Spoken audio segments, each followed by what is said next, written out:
Not really. One Greek, one Ethiopian, one this, one that, one person. Lucille Ball made America laugh harder than anyone else of her generation. But behind the red hair, the slapstick genius, and the perfectly timed punchlines, there was a woman who carried a very different kind of hunger, one that rarely made it to the screen. Lucille was not drawn to chaos or shallow charm. She was drawn to power, to intelligence, to people who could challenge her mind as much as her heart. While audiences saw a woman willing to look foolish for laughs, those closest to her knew the truth. Lucille Ball was fiercely controlled, deeply ambitious, and constantly searching for someone who could meet her on equal ground. Her desires were never reckless. They were deliberate, thoughtful, and often hidden behind humor.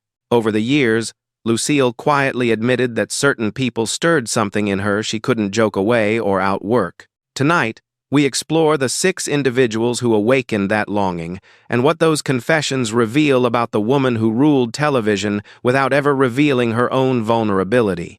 Number 1. Desi Arnaz, the love she never stopped wanting to fix. Desi Arnaz was not just Lucille Ball's husband. He was the great contradiction of her life, the man who gave her everything she ever wanted professionally and almost everything she needed emotionally, yet never quite enough to stay whole. Lucille didn't desire Desi in the careless, romanticized way Hollywood liked to sell love stories. Her longing for him was layered, complicated, and exhausting. She wanted him not only as a partner, but as an equal, someone who could stand beside her without needing to escape her shadow. Desi was charming, passionate, and magnetic. He made rooms feel alive, but he also carried restlessness inside him, a need for freedom that clashed violently with Lucille's need for control and loyalty. The more successful Lucille became, the more desperately she wanted Desi to stay grounded with her. What Lucille truly wanted from Desi was not physical closeness, it was emotional safety. She wanted him present, faithful, anchored, and that absence, more than betrayal itself, is what haunted her. She once admitted that losing Desi felt like losing the one person who saw her before the world did. Even after their divorce, Lucille never spoke of him with bitterness, only sadness, because some desires are not about possession but about wishing something broken could have been saved. Number 2. Orson Welles, the mind that made her feel small and alive. Orson Welles terrified Lucille Ball, and she loved that about him. He wasn't handsome in a conventional sense. He wasn't gentle.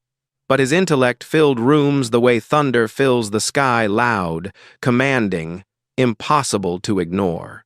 Orson represented something Lucille rarely encountered, a mind that overwhelmed hers. Lucille Ball was used to being the smartest person in the room, used to controlling conversations, shaping outcomes, directing narratives. With Orson Welles, she couldn't. And that loss of control awakened something dangerous and deeply compelling.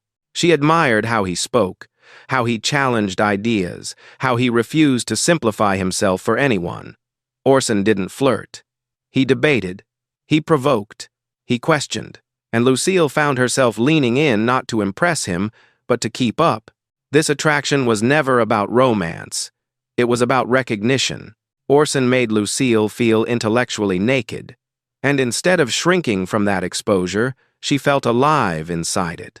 Lucille once hinted that if circumstances had been different, if life had been quieter, simpler, Orson Welles would have been the kind of man who could undo her completely. That awareness alone was enough to keep her at a safe distance.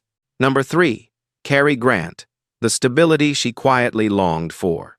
Where Desi was chaos and Orson was thunder, Cary Grant was calm.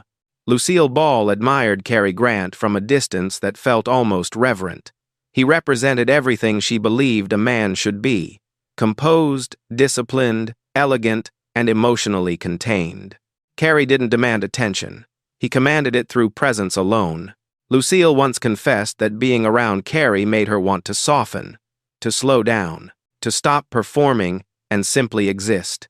He didn't challenge her mind the way Orson did, nor did he destabilize her heart like Desi, but he offered something neither of them could: peace. Cary Grant made Lucille feel safe without making her feel small. He respected boundaries, he listened more than he spoke, and in a world where Lucille was always on, Carrie represented rest. Her attraction to him was quiet and deeply personal. It wasn't something she spoke about openly because it lacked drama, but sometimes it's the absence of chaos that reveals what we truly crave. For Lucille Ball, Cary Grant symbolized the life she wondered about late at night, the version of herself that didn't have to fight so hard to be understood. Number 4. Gregory Peck, the man who made her feel morally safe. Gregory Peck was not the kind of man who overwhelmed Lucille Ball. He grounded her. In a life filled with noise, ambition, and constant performance, Peck represented something rare, quiet integrity. He spoke thoughtfully. He listened carefully, and when he looked at someone, it felt intentional. Lucille was deeply drawn to that steadiness. What attracted her to Gregory Peck wasn't passion in the traditional sense. It was trust. She believed him. Not just his words, but his character. Peck carried himself with a moral clarity that Lucille found comforting in a world that often felt morally flexible. Lucille once suggested that Gregory Peck was the kind of man you didn't need to impress, and that was powerful. Around him, she could lower her guard. She didn't have to be funny. She didn't have to be brilliant. She could simply be serious and be accepted for it. Her attraction to Peck reflected a deeper longing, the desire to be understood without explanation, to be valued, not for performance, but for presence. And for a woman who built an empire on making others laugh, that kind of quiet recognition mattered more than applause. Number 5. Jack Benny, the man who truly understood her mind. Jack Benny knew Lucille Ball, in a way few people ever did. They shared something deeper than friendship or professional respect. They shared rhythm, timing, a mental wavelength that didn't need translation. Lucille was drawn to Jack not because of romance, but because of resonance. Jack Benny understood comedy as strategy, not silliness. He knew when to pause, when to speak, and when silence was louder than words. Lucille admired that deeply. In many ways, Jack was one of the only people who could challenge her creatively without threatening her authority. Lucille once admitted that Jack made her feel intellectually seen. He anticipated her thoughts. He caught jokes before they landed. He laughed in the right places, not because he had to, but because he understood why something worked. This was a different kind of attraction. Not physical, not romantic, but intimate. The kind that grows when two minds move in sync for decades. Jack Benny represented a rare truth in Lucille's life. Sometimes the deepest connections are not about desire, but about being known. And being known, to Lucille Ball, was one of the most powerful forms of intimacy. Number 6. The quiet confession. When Lucille admitted desire beyond men. Late in life, Lucille Ball made a confession that surprised many but felt honest to those who truly understood her. She admitted that she had felt drawn, at times, to women. Lucille never labeled it. She never dramatized it. She spoke of it as curiosity, admiration, and emotional attraction toward women who were strong, intelligent, and commanding in their own right.